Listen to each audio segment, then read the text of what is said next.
Hello friends. आज हम इस वीडियो में सीटेट कक्षा 6 to 8 पेपर 2 5 जनवरी 2022 को हुए एग्जाम में सामाजिक अध्ययन से पूछे गए महत्वपूर्ण प्रश्नों को हल करेंगे। सेट नंबर है 22। इससे पहले ऑलरेडी हमने 21 सेट करा रखा है, उसका लिंक डिस्क्रिप्शन में दिया हुआ है, जिसे जाके आप देख सकते हैं।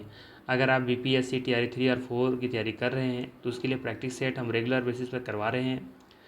उसे भी जा करके आप चाहें तो देख सकते हैं। प्लेलिस्ट में सारा वीडियो आपको देखने को मिल जाएगा। ठीक है। और अगर यदि आप चैनल पर नए हैं तो चैनल को ज़रूर सब्सक्राइब कर लीजिएगा। ठीक है, तो चलिए फिर समय का महत्व रखते हुए शुरू करते हैं आज का पहला प्रश्न के साथ। आज का पहला प्रश्न है, बुनकरों को खाली स्थान में उचित मूल्य मिलता है। बुनकरों को खाली स्थान में उचित मूल्य मिलता है दादन व्यवस्था में, सहकारी संस्थाओं में, वस्त्र निर्यात के कारखाने या फैक्ट्री में, या फिर अंतर्राष्ट्रीय बाजार में। तो ध्यान रखिएगा, बुनकरों को उचित मूल्य जो मिलता है वो मिलता है सरकारी संस्थाओं में। ठीक है, ऑप्शन नंबर 2 यहाँ पे बिल्कुल सही हो जाएगा। ध्यान रखिएगा, बुनकरों को सरकारी संस्थाओं में उचित मूल्य मिलता है। नेक्स्ट है, कन्नौज पर नियंत्रण के लिए निम्नलिखित राजनीतिक शक्तियों में कौन से त्रिपक्षीय संघर्ष के 3 पक्ष थे। याद रखिए, क्वेश्चंस ना जाने कितने बार सीटेट अपने एग्जाम में पूछ चुका है। ठीक है, ये वेरी वेरी इंपॉर्टेंट मान लीजिए। ठीक है, यहाँ से लगता है हर एक साल के बाद छोड़ करके एग्जाम में ये पूछता ही पूछता है। ठीक है, ध्यान रखिएगा। अभी तक हमने जितना सेट करवाया ना 22 सेट, 22 में लोग लगता है कि 3-4 हम लोग कर चुके हैं।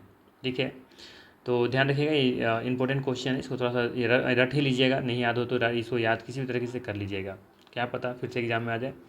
तो सवाल है, कन्नौज पर नियंत्रण के लिए निम्नलिखित राजनीतिक शक्तियों में कौन से त्रिपक्षीय संघर्ष के लिए 3 पक्ष थे। ऑप्शंस हैं गुर्जर प्रतिहार, राष्ट्रकूट और पाल। बी ऑप्शन में है, 2 ऑप्शन में है चोल, चालुक्य और पांड्य। सी ऑप्शन में है या 3 ऑप्शन में है गुर्जर प्रतिहार, राष्ट्रकूट और चालुक्य। 4th ऑप्शन में है राष्ट्रकूट, चालुक्य और पाल। तो यहाँ पे देखेंगे आप कि कन्नौज पर अपना शासन करने के लिए या फिर इस पर अपना संप्रभुता को जमाने के लिए, अपना इस पर अधिकार जमाने के लिए गुर्जर प्रतिहार, राष्ट्रकूट और ये पाल, ये तीनों मिलकर के इस पर हमेशा नियंत्रण, हमेशा मतलब इस पर त्रिपक्षीय संघर्ष हमेशा देखने को मिलते थे। तीनों चाहते थे किस कन्नौज पर नियंत्रण करें। ठीक है, तो यहाँ पे देखेंगे कि जो ये ऑप्शन नंबर 1 है बिल्कुल यहाँ पे सही है। ठीक है, गुर्जर प्रतिहार, राष्ट्रकूट और पाल, ये तीनों कन्नौज पर देखेंगे कि नियंत्रण पाने के लिए हमेशा आपस में ये संघर्षरत रहते हैं। ठीक है, तो हमेशा इनके तीनों के बीच में हमेशा नोक-झोंक होते ही रहता है। ठीक है, तो यहाँ पे जो सही आंसर है वो है आपका पहला ऑप्शन, यहाँ पे बिल्कुल सही। नेक्स्ट है,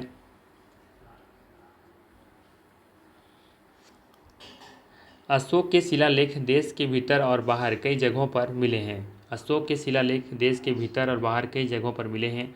निम्नलिखित में से कौन सा विकल्प सही जगहों का दर्शाता है। सवाल है कि अशोक के शिलालेख देश के भीतर और बाहर कई जगहों पर मिले हैं। आपको बताना है जो विकल्प दिए गए हैं उन कौन सी जगह है जहाँ पे अशोक के शिलालेख देखने को मिले हैं। ऑप्शंस हैं कालीबंगा, चंद्रो, धौलावीरा, सोतकाको या फिर जोगाड़, मंसकी, टोपरा, लंबक, या फिर गंवेरीवाल वाला, इनाम गाँव, दावोजली या हेडिंग। 4th ऑप्शन में हुसंगी, भीमबेटका, कुरनूल, पय्यमपल्ली। ध्यान रखिएगा, अशोक के शिलालेख मौर्य सम्राट स्तंभों एवं गुफा की दीवारों पर शिलालेखों का एक संग्रह है। ठीक है, और ध्यान रखिएगा अशोक के शिलालेख में देखेंगे तो यहाँ पे जावगढ़, मंसकी, टोपरा, लंबक, ये सभी चित्र देखने को मिले हैं। ठीक है, तो यहाँ पे देखेंगे जो सही आंसर है वो है आपका ऑप्शन नंबर 2। ठीक है, ऑप्शन नंबर 2 यहाँ पे बिल्कुल सही हो जाएगा, ध्यान रखेंगे। नेक्स्ट है, 2000 साल पहले एक व्यापारी ने बताया कि वह गाजा, पेट्रा और अपोलो गोस्ट में जा चुका है। निम्नलिखित में से कौन से व्यापार मार्ग के माध्यम से उसने यात्रा की होगी, ये आपको बताना है। ठीक है, 2000 साल पहले एक व्यापारी ने बताया कि वह गाजा, पेट्रा और अपोलो गोस्ट में जा चुका है। निम्नलिखित में से कौन से व्यापार मार्ग के माध्यम से उसने यात्रा की। ऑप्शन दिया हुआ है, मार्ग जिन पर रोमन शासकों का नियंत्रण था, मार्ग जिन पर फारसी शासकों का नियंत्रण था, मार्ग जिन पर कुषाणों का नियंत्रण था, मार्ग जिन पर चीनी शासकों का नियंत्रण था। यहाँ पे देखेंगे आप कि व्यापार, राज्य एवं अर्थव्यवस्था की रीढ़ होती है, ये तो आपको पता है। ठीक है, और व्यापार मार्ग गाजा, पेट्रा और अपोलो गोस देखेंगे कि भारत के शासकों के अधीन था। ठीक है, तो यहाँ पे जो सही आंसर होगा वो होगा आपका ऑप्शन नंबर 2। ठीक है, मार्ग जिन पर फारसी शासकों का नियंत्रण था। क्योंकि यहाँ देखें गाजा, पेट्रा और अपोलो जो था ना, ये फारस जो था, ठीक है, फारस के शासकों का अधीन था। ठीक है, तो यहाँ पे जो सही आंसर होगा वो होगा आपका ऑप्शन नंबर 2। ठीक है, ध्यान रखिएगा 2 यहाँ पे सही आंसर हो जाएगा। नेक्स्ट है,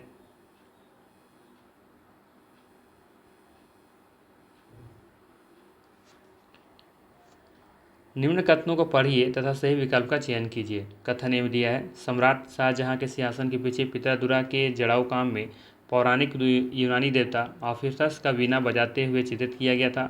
ऐसा माना जाता है कि ऑर्फियस का संगीत आक्रामक जानवरों को भी शांत कर सकता था और वे शांतिपूर्वक एक दूसरे के साथ रहने लगे थे। और कथन बी में है, शाहजहां के सार्वजनिक सभा भवन का निर्माण एक ऐसी दुनिया के निर्माण की सूचित करता था जहां सभी सद्भाव के साथ रह सकेंगे। ठीक है, बी में क्या लिखा है कि शाहजहां के सार्वजनिक सभा भवन का निर्माण एक ऐसी दुनिया के निर्माण की सूचित करता था जहां सभी सद्भाव के साथ रह सकेंगे। बताना है कि कौन सा कथन यहाँ पे सही है, क्या किसी का कोई व्याख्या भी कर रहा है या नहीं। तो यहाँ पे देखेंगे जो पहला कथन दिया हुआ है कि सम्राट शाहजहां के सिंहासन के पीछे पितरादुरा के जड़ाऊ काम में पौराणिक यूनानी देवता ऑर्फियस की वीणा बजाते हुए चित्रित किया गया था। बात सही है। ऐसा माना जाता है कि ऑफिसर्स का संगीत आक्रामक जानवरों को भी शांत कर सकता था और वे शांतिपूर्वक एक दूसरे के साथ रहने लगे थे। तो ये सही है। बी में जो लिखा है कि शाहजहां के सार्वजनिक सभा भवन का निर्माण एक ऐसी दुनिया के निर्माण की सूचित करता था जहां सभी सद्भाव के साथ रह सकेंगे, ये भी बात सही है। ठीक है, तो यहाँ पे देखेंगे जो सही आंसर है वो है आपका ऑप्शन नंबर 3 हो जाएगा। ए और बी दोनों सही है और ए की जो व्याख्या है वो बी करता है। तो यहाँ पे ऑप्शन नंबर 3 हो जाएगा बिल्कुल सही। ठीक है, नेक्स्ट है, ऋग वैदिक काल के विषय में निम्नलिखित में से कौन से कथन सत्य हैं। ऋग वैदिक काल के विषय में निम्नलिखित में से कौन से कथन सत्य हैं। ऑप्शन ए है, कोई अस्थायी सेना नहीं होती है, कोई अस्थायी सेना नहीं होती थी, ये ध्यान रखना है। बी में दिया है, कुछ प्रार्थनाओं की रचना महिलाओं ने की थी। सी में है, दास और दस्यु भी यज्ञ करते थे। डी में है, राजाओं के पास राजधानी, नगर या महल नहीं थे। यहाँ बताना है कि ऋग वैदिक काल के विषय में कौन सा कथन सत्य है। आप देखेंगे यहाँ पर कि ऋग वैदिक काल में कोई अस्थायी सेना नहीं होती थी। ठीक है, ये सही है कि कोई भी अस्थायी सेना नहीं होती थी। कुछ प्रार्थनाओं की रचना महिलाओं ने भी किए थे, ये भी सही है। दास और दस्यु भी यज्ञ करते थे। उस समय इतना भी लोग समझदार नहीं हुए थे, तो कह सकते हैं उसमें दास और दस्यु यज्ञ नहीं करते थे, ये गलत है। जबकि राजाओं के पास राजधानी, नगर या महल नहीं थे, ये भी बात सही है। ऋग्वेदिक काल में देखेंगे कि राजाओं के पास राजधानी, नगर या महल नहीं हुआ करते थे। ठीक है, तो यहाँ पे जो सही आंसर दिख रहा है वो दिख रहा है ए, बी, डी। ठीक है, तो ऑप्शन नंबर 2 के साथ हम लोग चले जाएंगे। ठीक है, ए, बी, डी के साथ। ठीक है, नेक्स्ट है, जिस तरह महासागरों में मिलने पर नदियों की अलग अलग पहचान समाप्त हो जाती है, ठीक उसी तरह खालिस्तान भी अपना वर्ण, श्रेणी और परिवार सब त्याग देते हैं। ये किसका कथन है। बौद्ध ग्रंथ, पाली ग्रंथ, जैन धर्म या फिर वैदिक ग्रंथ। तो यहाँ पे ध्यान रखिएगा कि एक बौद्ध ग्रंथ बताता है कि जिस तरह महासागरों में मिलने पर नदियों की अलग अलग पहचान समाप्त हो जाती है, ठीक उसी तरह से वे अपने वर्ग, श्रेणी और परिवार सब त्याग देते हैं जब बुद्ध के अनुयायी भिक्षुओं के आदेश में शामिल हो जाते हैं। तो यहाँ पे देखेंगे कि यहाँ पे जो सही आंसर होगा वो होगा आपका ऑप्शन नंबर 1। ठीक है, ये बुद्ध का कथन था। ठीक है, ध्यान रखेंगे। तो ये बौद्ध ग्रंथ से संबंधित है। नेक्स्ट है, ईस्ट इंडिया कंपनी के दौरान नील खेती की सवाल है, ईस्ट इंडिया कंपनी के दौरान नील खेती की नीज व्यवस्था के किसानों के लिए अपनी अलग समस्याएं थी। उन्होंने नीज व्यवस्था के परिणामस्वरूप निम्नलिखित में से समस्याओं का सामना किया। तो आने के जो ऑप्शन दिए गए हैं, बताना है आपको कि कौन सा नीज व्यवस्था के बाद कौन सा समस्याओं का सामना उन्होंने किया था। पहला है, जो नील के फैक्ट्री के आसपास रहते थे उन्हें उनकी ज़मीनों में हटवा दिया गया। उन्हें अपनी ज़मीन के 1/4 हिस्से में नील की खेती करने के लिए मजबूर किया गया। अनुबंधों ने उन्हें अग्रिम धन तो दिलाया, परंतु उनके ऋण बढ़ते रहे। ग्राम प्रमुख उन्हें अनुबंध करने के लिए मजबूर कर रहे थे। कौन सा कथन यहाँ पे सही होगा ये बताना है। यहाँ पे जो सही आंसर है वो है आपका ऑप्शन नंबर 1। ठीक है, ध्यान रखिएगा, ऑप्शन नंबर 1 यहाँ पे सही है। जो नील के फैक्ट्री के आसपास रहते थे उन्हें उनकी ज़मीनों से हटवा दिया गया था। ठीक है, तो ये नील व्यवस्था के देखेंगे कि नील फैक्ट्रियों के पास जो रहते थे उनकी ज़मीनों को क्या किया गया था, हटवा दिया गया था। ठीक है, ये ध्यान रखेंगे। नेक्स्ट है, निम्नलिखित में से किसने स्त्री पुरुष तुलना नाम से एक किताब प्रकाशित की जिसमें पुरुषों और महिलाओं के बीच मौजूद सामाजिक अफवाहों, होगा यहाँ पे, अफवाहों की आलोचना की गई थी। ठीक है, सामाजिक अफवाहों की आलोचना की गई थी। सवाल ये है कि निम्नलिखित में से किसने स्त्री पुरुष तुलना नाम से एक किताब प्रकाशित की जिसमें पुरुषों और महिलाओं के बीच मौजूदा सामाजिक अफवाहों की आलोचना की गई थी? पंडित रमाबाई, सावित्रीबाई फुले, ईश्वरचंद्र विद्यासागर, ताराबाई शिंदे। तो यहाँ पे देखेंगे जो सही आंसर है वो है आपका ऑप्शन नंबर 4, ताराबाई शिंदे। ठीक है, इन्होंने ही स्त्री पुरुष तुलना नामक की किताब प्रकाशित की थी, ये ध्यान रखना है आपको। और ये प्रकाशित कब की गई थी? 1882 ईस्वी में। कब की गई थी? 1882 ईस्वी में। ठीक है, नेक्स्ट है, निम्नलिखित में से किसका संबंध जातिगत भेदभाव के विरुद्ध आंदोलन से था? सवाल है, निम्नलिखित में से किसका संबंध जातिगत भेदभाव के विरुद्ध आंदोलन से था? ऑप्शन है सनातन धर्म सभा, भारत धर्म महामंडल, सतनामी आंदोलन, ब्राह्मण सभा। तो यहाँ पे देखेंगे जो सही आंसर है वो है आपका ऑप्शन नंबर 3 हो जाएगा, सतनामी आंदोलन। ठीक है, जातिगत भेदभाव के विरुद्ध जो आंदोलन था वो था सतनामी आंदोलन। ऑप्शन नंबर 3 यहाँ पे बिल्कुल सही हो जाएगा। ठीक है, बात करें हम कि सतनामी आंदोलन की शुरुआत किसने किया था या फिर स्थापित किसने किया था, तो ध्यान रखिएगा घासीदास ने। किसने किया था? घासीदास। ठीक है, याद रखना है कि सतनामी आंदोलन घासीदास के द्वारा स्थापित किया गया था। ठीक है, इसमें घासीदास के बारे में एक कथन है जो याद रखना चाहिए आप लोगों को कि वे जो घासीदास थे ना वो चमड़े के श्रमिकों के बीच काम करते थे। ठीक है, और उन्हीं के बीच रह करके सामाजिक स्थिति में सुधार के लिए आंदोलन चलाए थे। ठीक है, जातिगत भेदभाव के जो अगेंस्ट है उनके खिलाफ ये एक आंदोलन चलाए थे और उस आंदोलन का नाम रखे थे सतनामी आंदोलन। ठीक है, तो ये ध्यान रखेंगे। इससे भी सवाल पूछा जाता है कि चमड़े के जो श्रमिक होते थे उनके बीच ये काम करते थे। ठीक है, और सामाजिक स्थिति में सुधार के लिए ये सतनामी आंदोलन भी चलाए थे। ठीक है, चलिए आगे देखते हैं। नेक्स्ट है, निम्नलिखित कथनों को पढ़ें और सही विकल्प को चुनें। कथन ये है, मध्य भारत में सतनामी आंदोलन की शुरुआत घासीदास ने की थी। अभी हमने चर्चा किया ना, सतनामी आंदोलन की शुरुआत घासीदास ने की थी, तो बिल्कुल सही हो गया। आर है, 19वीं सदी के दूसरे हिस्से तक गैर ब्राह्मण जातियों के भीतर से भी लोग जाति भेदभाव के खिलाफ आवाज़ उठाने लगे थे और उन्होंने सामाजिक समानता और न्याय की मांग करते हुए आंदोलन शुरू किया। तो यहाँ पर एक कथन तो सही है। ठीक है, बात करें हम लोग बी कथन के बारे में।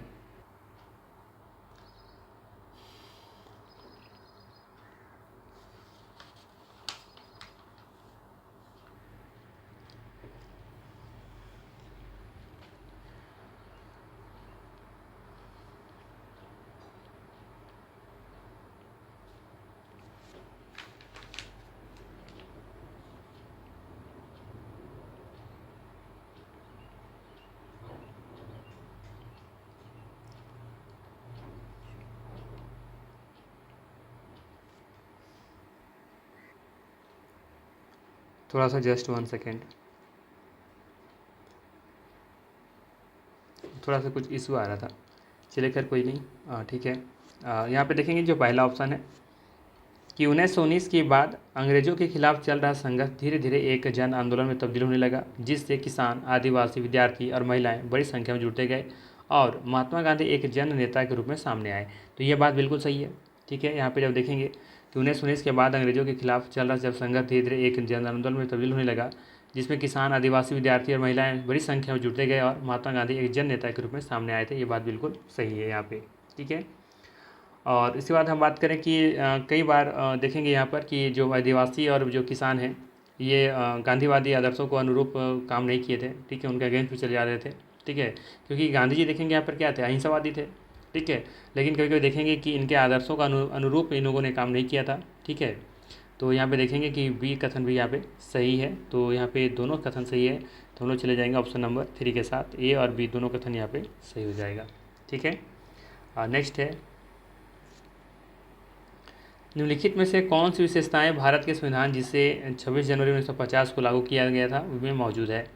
सवाल है, निम्नलिखित में से कौन सी विशेषताएं भारत के संविधान जिसे 26 जनवरी 1950 को लागू किया गया था में मौजूद है? पहला है सार्वभौमिक वयस्क मताधिकार को अपनाना। बी में है 21 वर्ष से अधिक आयु के सभी भारतीयों को राज्य और राष्ट्रीय चुनाव में मतदान करने की अनुमति होगी। सही विकल्प का चयन करना है। तो यहाँ पे देखेंगे जो पहला ऑप्शन दिया हुआ है कि सार्वभौमिक वयस्क मताधिकार को अपनाया गया, ये बात सही है। ठीक है, वयस्क मताधिकार को अपनाया गया था कब? 26 जनवरी 1950 जब लागू किया गया था। तो इसमें देखेंगे कि संविधान में सार्वभौमिक वयस्क मताधिकार को अपनाया गया था, तो ये बात बिल्कुल यहाँ पे सही है। बी ऑप्शन देखेंगे कि 21 वर्ष से अधिक आयु के सभी भारतीयों को राज्य और राष्ट्रीय चुनाव में मतदान करने की अनुमति होगी, ये भी बात सही है। क्योंकि इसके बाद देखेंगे कि 61वां जो संविधान संशोधन था, है ना, 61वां संविधान संशोधन जो अधिनियम था, उसमें फिर देखेंगे कि 21 वर्ष से घटा करके जो मतदान की जो आयु था वो 18 वर्ष किया गया था। ठीक है, 61वां संविधान संशोधन में कब किया गया था? ये पारित किया गया था 1988 में। लागू कब हुआ था? 1989 में। ठीक है ना, तो ध्यान रखेंगे 1988 में ये पारित किया गया, 1989 में ये लागू हुआ था, जब जो मतदान का जो आयु था वो 21 वर्ष से घटा करके 18 वर्ष किया गया था। ठीक है, ये 61वां संविधान संशोधन था। तो यहाँ पे देखेंगे कि बी भी सही हो गया फिर। ठीक है, तो यहाँ पे हम लोग चले जाएंगे 2 ऑप्शन के साथ, ए और बी दोनों यहाँ पे कथन सही है। ठीक है, तो ध्यान रखना है 61वां संविधान संशोधन के आधार पर ये 21 साल से 18 साल मतदान की आयु की गई थी। ठीक है, चलिए आगे देखते हैं। नेक्स्ट है, दी गई विशेषताओं के आधार पर खगोलीय पिंडों के प्रकार को पहचानें। वे गैसों द्वारा बने हुए हैं, उनकी अपनी ऊष्मा और प्रकाश होती है, वे बड़े और गर्म होते हैं, वे बड़े और गर्म होते हैं। ठीक है, तो बताना क्या है? ये आकाशगंगा है, तारे हैं, ग्रह है या उपग्रह है?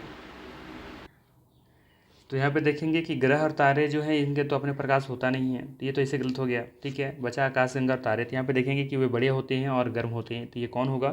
यहाँ पे जो सही आंसर होगा वो हो जाएगा आपका तारा। ठीक है, तारे जो होते हैं वो ये उसमें गैस से बने होते हैं, उनकी अपनी ऊष्मा और प्रकाश भी होती है, वे बड़े होते हैं और गर्म होते हैं। जैसे कि सूर्य का ही पर एग्जाम्पल ले लेते हैं, है ना, सन क्या है? गैसों के द्वारा बना हुआ है। साथ में देखें उनकी अपनी ऊष्मा और प्रकाश होता है। ठीक है, और वे बड़े होते हैं और गर्म होते हैं। तो यह बात किसके लिए सही है? तारे के लिए। तो ऑप्शन नंबर 2 यहाँ पे सही हो जाएगा। नेक्स्ट है, निम्नलिखित में से कौन सा मिलान पृथ्वी के ताप कटिबंध के विषय में सही है? ठीक है, कौन सा मिलान ये बताना है? जिससे उष्ण कटिबंध है, फिर है शीतोष्ण कटिबंध, फिर है शीत कटिबंध। ठीक है,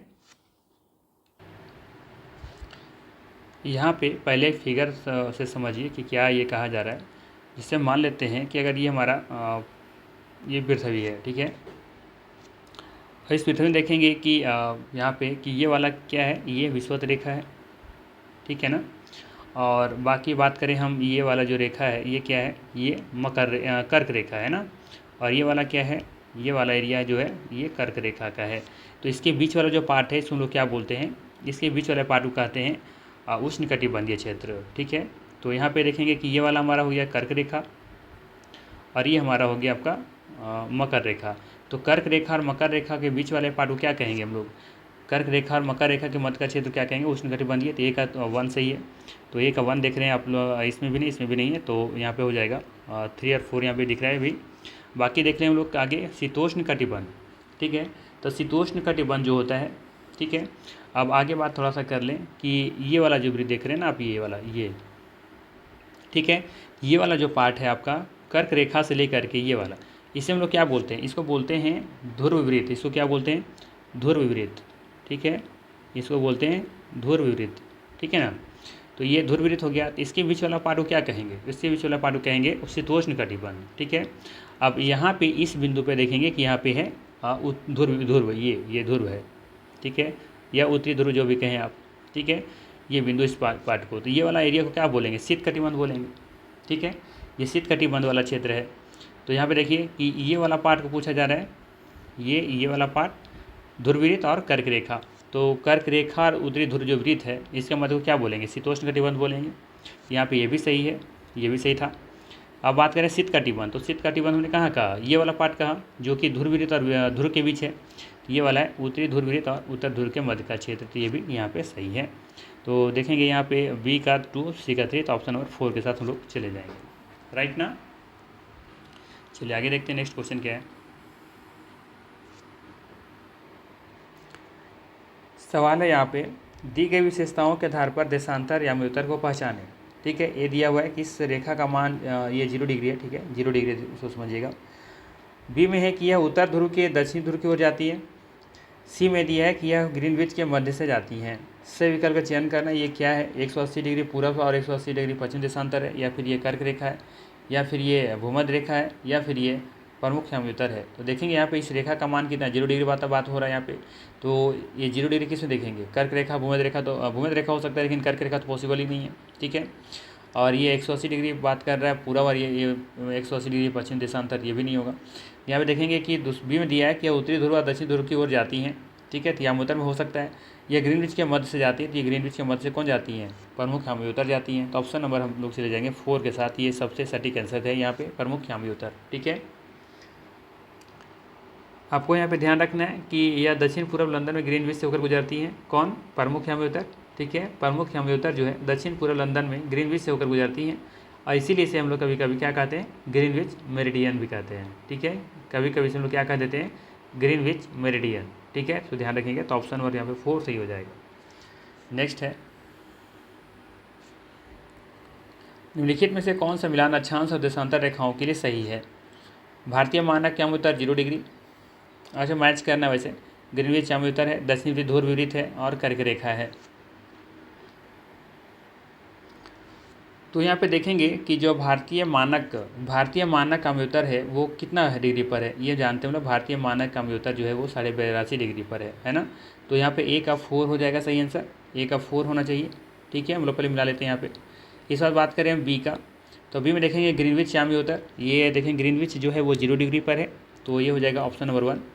बात करें हम सी का, दक्षिणी ध्रुव विपरीत के बारे में बात करें, तो तभी मैंने बताया था ना फिगर में, देखिए इधर दक्षिणी ध्रुव विपरीत के बारे में हमने ये कहा था। देखिए ये ध्रुव विपरीत है, ये वाला ये कितना डिग्री पर है, 66.5 डिग्री पर है, क्योंकि ये कर्क रेखा कितना पर है, कर्क रेखा है 23.5 डिग्री पर। ठीक है, तो ये हो जाएगा हमारा ध्रुव विपरीत 66.5 डिग्री। ठीक है, तो यहाँ पे हम लोग मिला लेंगे, कहाँ पे 66.5 डिग्री कहाँ पे है, तो ये है 2 ऑप्शन में, तो सी का 2 चला जाएगा। ठीक है, आ रहा है समझ में। और बात करें हम कर्क रेखा के बारे में, डी के बारे में, तो ये हो जाएगा कर्क रेखा 27.5 डिग्री, यानी कि 3rd ऑप्शन के साथ। कर्क रेखा या मकर रेखा दोनों 27.5 डिग्री पर होगा। तो यहाँ पर ए का 4 कहाँ पे दिख रहा है, ए का 4 दिख रहा है ऑप्शन नंबर सिर्फ 3 में। ठीक है, बी का 1 है, बाकी सी का यहाँ पे 2 होना चाहिए, डी का 3 होना चाहिए। तो यहाँ पे दोनों का ऑप्शन 1 हो गया, तो यहाँ पे सी का 2 कर दीजिए, यानी कि ऑप्शन नंबर जो है यहाँ पे ये वाला सही है। ठीक है, चलिए आगे देखते हैं नेक्स्ट क्वेश्चन क्या है। भूमध्य सागरीय वनस्पति निम्नलिखित में से कौन से क्षेत्र में पाई जाती हैं। सवाल है, भूमध्य सागरीय वनस्पति निम्नलिखित में से कौन से क्षेत्र में पाई जाती हैं। ऑप्शन है मध्य अमेरिका, संयुक्त राज्य अमेरिका में कैलिफोर्निया, दक्षिण पश्चिम अफ्रीका, दक्षिण पश्चिमी ऑस्ट्रेलिया। जरान मिलान कीजिए क्या लिखा है। थोड़ा सा रुकिए, इसको हम करेक्ट कर लेते हैं। चलिए अब सही है, सवाल था कि दक्षिण पश्चिमी ऑस्ट्रेलिया, तो यहाँ पे बात करना है कि सही विकल्पों का चयन कीजिए। ठीक है, यहाँ पे कौन सा सही है भूमध्य सागरीय वनस्पति के बारे में। यहाँ पे देखेंगे जो पहला कथन है वो मध्य अमेरिका, वो गलत है। बी में दिया हुआ है संयुक्त राज्य अमेरिका में कैलिफोर्निया, ये सही है। दक्षिण पश्चिम अफ्रीका, ये भी सही है, ये भूमध्य सागरीय वनस्पति के अंतर्गत आता है। बात करें हम डी के बारे में, दक्षिण पश्चिम ऑस्ट्रेलिया, तो ये भी भूमध्य सागरीय वनस्पति के आसपास क्षेत्रों में ही देखने को मिलता है, तो यहाँ पे डी ऑप्शन भी सही है। तो हम लोग चले जाएंगे ऑप्शन नंबर 3 के साथ, बी सी डी यहाँ पे बिल्कुल सही हो जाएगा। ठीक है,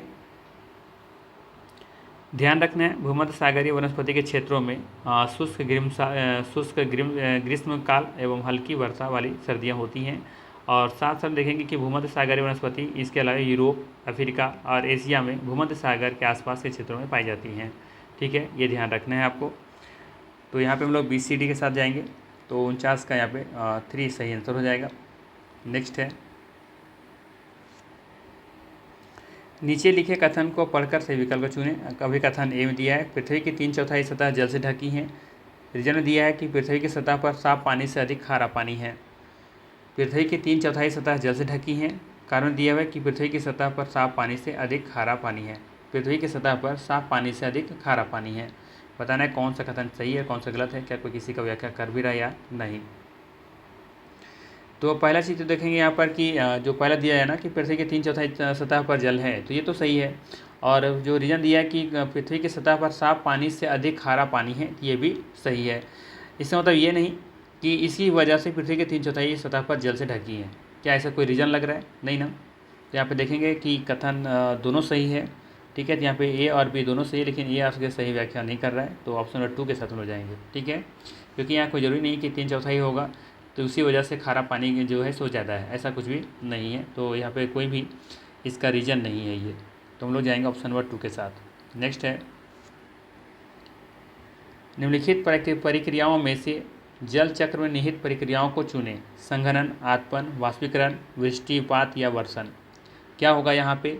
जल चक्र के से निहित प्रक्रिया में क्या क्या आएगा ये? तो यहाँ पे देखेंगे संघनन, ये सही होगा, संघनन लेता है भाग, ठीक है, संघनन सही होगा। आत्पन नहीं होगा, वाष्पीकरण होगा और वृष्टिपात या वर्षण होगा, ठीक है। ध्यान रखेंगे कि संघनन का भाग लेता है, वाष्पीकरण भी भाग लेता है और वृष्टिपात या वर्षण ये तीनों भाग लेते हैं, जबकि आत्पन या विभाग नहीं लेगा, ठीक है। बात करें हम संघनन क्या है, तो वह प्रक्रिया जिसके द्वारा वाष्प ठंडा होकर द्रव बन जाता है, ठीक है, उसे हम लोग क्या कहते हैं? संघनन कहते हैं। बात करें वाष्पीकरण क्या है, तो वह प्रक्रिया जिसमें जल गर्म करने के कारण जल वाष्प में परिवर्तित हो जाता है, वाष्पीकरण कहलाता है। और वही फिर क्या होता है, वाष्प जब ठंडा, वाष्पीकरण जो है वो वाष्प जो बनता है, बन जाता है, तो वो ठंडा होकर के घनीभूत होकर के क्या बन जाता है? द्रव बन जाता है, उसे संघनन कहते हैं।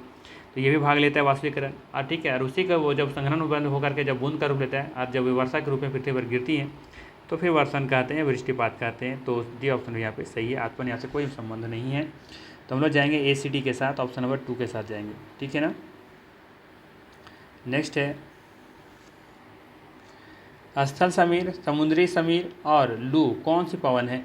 ये मौसमी पवन है या ग्रही पवन है या फिर ग्रहीय पवन है या फिर स्थानीय पवन है या अस्थायी पवन है? तो ध्यान रखिएगा, स्थल समीर, समुद्री समीर और लू ये सभी स्थानीय पवन के उदाहरण हैं। ऑप्शन नंबर 3 के साथ मिल जाएंगे, ठीक है। 3 यहाँ पे बिल्कुल सही हो जाएगा। नेक्स्ट है, वायुदाब के विषय में दिए गए कथन पढ़ें और सही विकल्प चुनें। ये में दिया है, वायुदाब बादलों के भार से पृथ्वी की सतह पर बना या पड़ा दबाव है। बी में दिया है कि निम्न दाब आसमान में बादल उपस्थिति और मौसम से संबंधित है। निम्न दाब आसमान में बादल उपस्थिति और मौसम से संबंधित है। बताना है दोनों कथन सही है, दोनों गलत है, कोई एक सही है या फिर क्या होगा ये आपको बताना है। यहाँ पे देखेंगे जो पहला कथन है, वायुदाब बादलों के भार से पृथ्वी की सतह पर बना पड़ा या दबाव है, ये गलत है। बी में दिया है, निम्न दाब आसमान में बादल उपस्थिति और मौसम से संबंधित है, ये सही है। तो यहाँ पे ए कथन सही है और बी गलत है, और सॉरी ए गलत है, बी सही है। ऑप्शन नंबर 2 के साथ हम लोग चले जाएंगे, ऑप्शन नंबर यहाँ पे बी सही, 2 सही हो जाएगा, ठीक है। नेक्स्ट है, सवाल है यहाँ पे, निम्नलिखित में संसाधनों और उनकी विशेषताओं का सही मिलान कीजिए, ठीक है ना। ऑप्शन ए दिया है कि अनवीकरणीय, अनवीकरण या अनवीकरणीय। बी में दिया है वास्तविक संसाधन, सी में है नवीकरण और डी में है संभाव्य संसाधन। अगर हमें डिफिनेशन सबका पता होगा तो जाहिर सी बात है कि आसानी से हम लोग आंसर कर पाएंगे। तो बात करें हम लोग अनवीकरणीय संसाधन के बारे में, तो अनवीकरणीय संसाधन क्या है? जिनका भंडार क्या है? सीमित है, जिसका इस्तेमाल एक बार करने के बाद दोबारा हमको मिलने वाला नहीं है, ठीक है। एक बार उपयोग करने के बाद पुनः उस लोग नवीनीकृत नहीं कर सकते हैं। तो यहाँ पे देखेंगे कौन सा ऑप्शन हो जाएगा। यहाँ पे हम लोग इधर लिख लेते हैं, ए का हो जाएगा। इधर कौन सा हो सकता है? जिनकी संपूर्ण मात्रा ज्ञात है, जिनका भंडार सीमित है। हाँ, ये जिनका भंडार सीमित है, तो हम लोग चले जाएंगे 4 के साथ, ठीक है। बात करें हम बी का, बी में क्या दिया? वास्तविक संसाधन। तो वास्तविक संसाधन क्या है? जिनकी संपूर्ण मात्रा हमें ज्ञात है। वास्तविक संसाधन वे हैं जिनकी संपूर्ण मात्रा ज्ञात है। तो यहाँ पे देखेंगे 2 यहाँ पे सही हो जाएगा, बी का 2 के साथ चले जाएंगे। सी में क्या है? नवीकरण। नवीकरण मतलब क्या होता है? फिर से उसका इस्तेमाल कर सकते हैं, जो शीघ्रता से संसाधन से नवीनीकृत या पुनः पूरित हो जाए, ठीक है। तो हम लोग चले जाएंगे सी का 1 के साथ। बात करें हम डी, संभाव्य संसाधन। तो ये क्या है? तो संभाव्य संसाधन वे हैं जिनकी संपूर्ण मात्रा ज्ञात नहीं होती है, जिसकी जो संपूर्ण मात्रा यानी कितना है ये हमें ज्ञात ही नहीं है, तो उसे कहते हैं संभाव्य संसाधन। तो हम लोग चले जाएंगे किधर? हाँ, ये 3 के साथ। तो मैच कर लीजिए, ए का 4 कहाँ पे?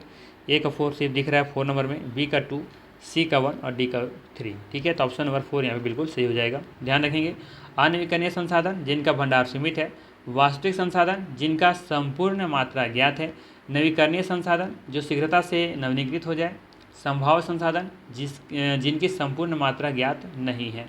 ठीक है, तो ये यहाँ पे 4th ऑप्शन यहाँ पे इस हिसाब से सही हो जाएगा। नेक्स्ट है, निम्नलिखित में से संसाधन संरक्षण का कौन सा सही साधन है? वस्तुओं का पुनः उपयोग करना, वस्तुओं का एक बार उपयोग करके उन्हें फेंक देना, वस्तुओं का उपयोग कम करना, वस्तुओं का पुनः चक्र में लाना, और यहाँ पे फिर पूछ रहा है कि सही विकल्प का चयन करना है। तो देखिए यहाँ पे वस्तुओं का पुनः उपयोग करना चाहिए। ठीक है, ये संरक्षण का एक तरीका है। वस्तुओं का एक बार उपयोग करके उसे फेंक देना चाहिए, ये तो बात गलत है। वस्तुओं का उपभोग कम करना, हाँ ये भी हो सकता है, सही है। वस्तुओं का उपभोग कम करना चाहिए। ठीक है, जितना कम उससे कम पॉसिबिलिटी है उतना तो कर ही सकते हैं। ठीक है, पूरा तो नहीं कर सकते, लेकिन जितना संभव है उतना तो कम कर सकते हैं, तो ये भी सही है। वस्तुओं का पुनः चक्र में लाना, बिल्कुल सही है कि वस्तुओं का पुनः चक्र में लेकर के आने से प्लास्टिक है ना, ऐसे प्लास्टिक जिसका हम लोग फिर से रीयूज कर सकते हैं, तो ये भी सही है। तो हम लोग चले जाएंगे ए सी डी के साथ। ए सी डी 2 में दिख रहा है, ऑप्शन नंबर 2 यहाँ पे बिल्कुल सही हो जाएगा। ठीक है, नेक्स्ट है, निम्नलिखित में से संसाधनों से संबंधित कौन सा कथन सही नहीं है? सही नहीं है, ऑप्शन है वायु, जल, मिट्टी और खनिज प्राकृतिक संसाधन है, बिल्कुल सही है ना। 2 में क्या दिया है? समय के साथ संसाधन आर्थिक रूप से मूल्यवान हो सकते हैं। समय के साथ संसाधन आर्थिक रूप से मूल्यवान हो सकते हैं, ये भी कथन सही है। क्लास 10 का ये टॉपिक है। लोग स्वयं संसाधन नहीं है, ये बात गलत है। लोग स्वयं संसाधन है, और इससे बड़ा संसाधन तो कुछ हो ही नहीं सकता। लोग जो है ना, ये सबसे बड़ा संसाधन है। आज दुनिया में जितने डेवलपमेंट हो देख रहे हैं आप, किस वजह से हो रहा है? मनुष्यों की वजह से हो रहा है। तो मनुष्य तो खुद में एक संसाधन है कि नहीं? तो ये देखेंगे यहाँ पे सही है। ये गलत है कि लोग स्वयं संसाधन नहीं है। लोग स्वयं संसाधन है, और सबसे बड़ा संसाधन तो लोग ही हैं। ठीक है, क्योंकि अगर मान लेते हैं कि अगर कहीं कोयला पड़ा हुआ है, तो कोयला हो सकता है बहुत बड़ा संसाधन अपने आप में हो सकता है, लेकिन उसका जब तक हम यूज करने नहीं जानेंगे, जब तक इसका प्रयोग हम नहीं करेंगे, तब तक क्या ये संसाधन हो सकता है? बिल्कुल नहीं हो सकता है। फिर ये हमारे तो मिट्टी के बराबर भी नहीं है। ठीक है, तो ये हमारे लिए लोग स्वयं संसाधन नहीं है, ये गलत हो गया। और बी में क्या दिया हुआ है? डी में क्या दिया है 4th ऑप्शन में? कि समय और प्रौद्योगिकी 2 महत्वपूर्ण कारक हैं जो पदार्थों को संसाधन में परिवर्तित कर सकते हैं, बिल्कुल सही है। समय और प्रौद्योगिकी जो है 2 चीज़ें हैं, टेक्नोलॉजी ऐसी चीज़ें हैं जिसको महत्वपूर्ण कारक ऐसे हैं जो कि पदार्थों को संसाधन में परिवर्तित कर सकते हैं। तो ऑप्शन नंबर यहाँ पे 3 गलत है, यानी कि यहीं पर जो देखेंगे जो सही आंसर है वो है 3 ऑप्शन, ये कथन गलत है। ठीक है ना। नेक्स्ट है, निम्नलिखित आर्थिक गतिविधियों का कार्य वर्गों के साथ सुमेल कीजिए। प्राथमिक में दिया हुआ है द्वितीय कार्य, तृतीय कार्य। कई बार मैंने बताया कि अगर कृषि से संबंधित है और अगर एक खनन से संबंधित है, ठीक है, तो वो हो जाएगा प्राथमिक डेटा में। दूसरा चीज़ हो जाएगा मैन्युफैक्चर कोई चीज़ किया जा रहा है, जैसे दूध उत्पादन किया, प्राथमिक कार्य है। दूध को लेकर के चले गए हम लोग कहाँ? फैक्ट्री में, और वहाँ पर हम उसको कुछ बना रहे हैं, पनीर बना रहे हैं, या फिर कुछ केक वगैरह बना रहे हैं उससे, या फिर कुछ नया प्रोडक्ट तैयार कर रहे हैं, तो वो चला जाएगा मैन्युफैक्चर में, यानी कि द्वितीय क्षेत्र में। और उसको फिर हम बेच रहे हैं, तो बेचने का कार्य क्या हो जाएगा? बेचने का कार्य हो जाएगा तृतीय कार्य में। तो देख लीजिए यहाँ पर क्या हो सकता है। तो सबसे पहले देख लेते हैं हम लोग ए ऑप्शन के साथ। प्राथमिक में क्या आएगा? डबल रोटी, ब्रेड पकाना, क्रियाएं, कपड़ा बनाना, ये सब द्वितीय कार्य में आएगा ना, ये तो होगा नहीं। कृषि और मत्स्य क्रियाएं, देखिए प्राथमिक कार्य है, ये 1 चले जाएंगे, इसके साथ 1 हो जाएगा। द्वितीय कार्य बी के बारे में बात करें तो यहाँ पे मैंने बताया कि ये मैन्युफैक्चरिंग से संबंधित है, तो डबल रोटी बना रहे हैं, पका रहे हैं, कपड़ा बना रहे हैं, तो ये सब क्या है? द्वितीय कार्य का है। ठीक है, सॉरी ये 1 जाएगा ना, ये 2 जाएगा और ये 1 जाएगा, बी का 1। सी तृतीय कार्य में क्या आएगा? सेवा देना, सर्विस देना, तो व्यापार और यातायात से क्रियाएँ देना, पढ़ाना, ऑनलाइन पढ़ाना, ऑफलाइन पढ़ाना, बैंकिंग सेवाएं, परिवहन, ये सभी क्या है? ये सभी सेवाएं हैं, सर्विस दे रहे हैं। डॉक्टर ये सब जो दे रहा है, क्या दे रहा है? सर्विस दे रहा है। ठीक है, यहाँ से कोई नया प्रोडक्ट तैयार नहीं हो रहा है, तो कह सकते हैं यहाँ पे कि यहाँ पे जो सी में चला जाएगा वो सी, तीसरा ऑप्शन के साथ ठीक है ये। ठीक है, तो मिला लीजिए, ए का 1, सॉरी ए का 2, ए का 2 यहाँ पे है और बाकी किसी में है ही नहीं, तो 2 ऑप्शन बिल्कुल सही जाएगा यहाँ पे। ठीक है, ए का 2, बी का 1, सी का 3। ठीक है ना, तो ध्यान रखना है यहाँ पे, कई बार मैं बता चुका ऐसे ट्रिक। नेक्स्ट है, भारत के किस क्षेत्र में केसर सागर पर नाटक खेला जाता है? पश्चिम बंगाल, असम, लद्दाख या सिक्किम? बताना है आपको कि भारत के किस क्षेत्र में केसर सागर पर नाटक खेला जाता है। तो ध्यान रखिएगा, ये जो नाटक खेला जाता है ये खेला जाता है आपका लद्दाख में, ठीक है ना, लद्दाख में खेला जाता है। ऑप्शन नंबर 3 यहाँ पे सही हो जाएगा, ठीक है। ध्यान रखना है, केसर सागा तिब्बती राष्ट्रीय महाकाव्य का स्थानीय संस्करण है जिसे लद्दाख के मुसलमान और बौद्ध दोनों द्वारा गाया जाता है। ये इंपॉर्टेंट है, ये ध्यान रखना है आपको। तो ये लद्दाख का है। नेक्स्ट है, निम्न कथनों को ध्यान से पढ़िए और सही विकल्प का चयन कीजिए। कथन ये दिया है, भारतीय स्वतंत्रता संग्राम में भिन्न सांस्कृतिक, धार्मिक तथा क्षेत्रीय पृष्ठभूमि वाले लोगों ने हिस्सा लिया तथा देश को स्वतंत्रता दिलाई। कथन बी में है, भारतीय विविधता हमेशा इसकी ताकत रही है। भारतीय विविधता हमेशा इसकी ताकत रही है, बी ऑप्शन में है। और कथन में दिया है, भारतीय स्वतंत्रता संग्राम में भिन्न सांस्कृतिक, धार्मिक तथा क्षेत्रीय पृष्ठभूमि वाले लोगों ने हिस्सा लिया तथा देश को स्वतंत्रता दिलाई। तो कथन ये तो बिल्कुल सही दिख रहा है, हर धर्म के लोग, हर जाति के लोग यहाँ भाग लिए थे, है कि नहीं। कोई पर्सनल तो कोई तो आए नहीं थे यहाँ पे, हर धर्म के लोगों ने भाग लिया, ये भी सही है। और बी भी सही है कि भारतीय विविधता हमेशा इसकी ताकत रही है, ठीक है। तो यहाँ पे देखेंगे कि ये और दोनों कथन सही है और साथ में व्याख्या भी कर रहा है, ठीक है। तो यहाँ पे 3 ऑप्शन के साथ हम लोग चले जाएंगे। ऑप्शन नंबर 3 यहाँ पे बिल्कुल सही हो जाएगा। नेक्स्ट है, सही और गलत बताएं। राज्य की मंत्रिपरिषद में मुख्यमंत्री और उनके द्वारा नियुक्त मंत्री सम्मिलित होते हैं। बी में दिया है कि विधानसभा विपक्षी दल और सत्ताधारी दल के विधायकों दोनों से बनी होती है। सी में दिया है, विधानसभा का सदस्य बनने के लिए संसद सदस्य लोगों द्वारा चयनित प्रतिनिधि होता है। विधानसभा का सदस्य बनने के लिए संसद सदस्य लोगों द्वारा चयनित प्रतिनिधि होता है। सही विकल्प का चयन करना है, कौन सही होगा। बात करें हम यहाँ पे पहला कथन के बारे में कि राज्य की मंत्रिपरिषद में मुख्यमंत्री होता है, ये बात सही है। और उनके द्वारा नियुक्त मंत्री सम्मिलित होते हैं। तो मुख्यमंत्री तो इनको नियुक्त करते नहीं हैं, तो ये बात तो कथन गलत हो गया। कौन नियुक्त करते हैं? राज्यपाल करते हैं ना, मुख्यमंत्री तो खुद तो करते नहीं हैं, तो ये बात गलत हो गया पहला कथन, ठीक है। यहाँ पे पहले यहाँ तो सही था, लेकिन जो आगे लिखा है वो कथन गलत है कि ये उनके द्वारा नियुक्त मंत्री सम्मिलित होते हैं। सम्मिलित तो होते हैं लेकिन इनके द्वारा नहीं, राज्यपाल के द्वारा अन्य जो नियुक्त होते हैं वो मंत्री शामिल होते हैं। तो यहाँ पे ये कथन यहाँ पे गलत हो गया। बात करें बी के बारे में, विधानसभा विपक्षी दल और सत्ताधारी दल के विधायकों दोनों से बनी होती है, ठीक है। तो ये बिल्कुल बात यहाँ पे सही है। जो विधानसभा होता है वो विपक्षी दल और साथ में सत्ताधारी दल के विधायकों दोनों से बनी होती है, ये बात बिल्कुल 110% सही है, ठीक है। बात करें सी के बारे में, विधानसभा का सदस्य बनने के लिए संसद सदस्य लोगों द्वारा चयनित प्रतिनिधि होता है, तो ये भी सही है। तो यहाँ पे देखेंगे ऑप्शन नंबर 3 के साथ चले जाएंगे, बी और सी यहाँ पे बिल्कुल सही हो जाएगा, ठीक है, क्योंकि ये तो होगा नहीं, ठीक है। और ए और बी, तो ए और बी तो यहाँ ए भी ख़त्म कर दीजिए क्योंकि ये तो कभी होगा ही नहीं, बचा केवल सी। तो केवल सी तो खैर हो नहीं सकता क्योंकि बी सही है, तो ऑप्शन में लोग 3 के साथ ही फिर जाना होगा, ठीक है। नेक्स्ट है, और आज का अंतिम प्रश्न है, निम्नलिखित में से कौन सा राज्य सरकार का दायित्व भी है। निम्नलिखित में से कौन सा राज्य सरकार का दायित्व भी है, लायबिलिटी है। रक्षा, विदेशी मामले, शिक्षा या बंदरगाह। तो यहाँ पे देखेंगे जो सही आंसर है वो है आपका शिक्षा, एजुकेशन। एजुकेशन जो है ये राज्य सरकार का एक लायबिलिटी है, दायित्व है, ठीक है।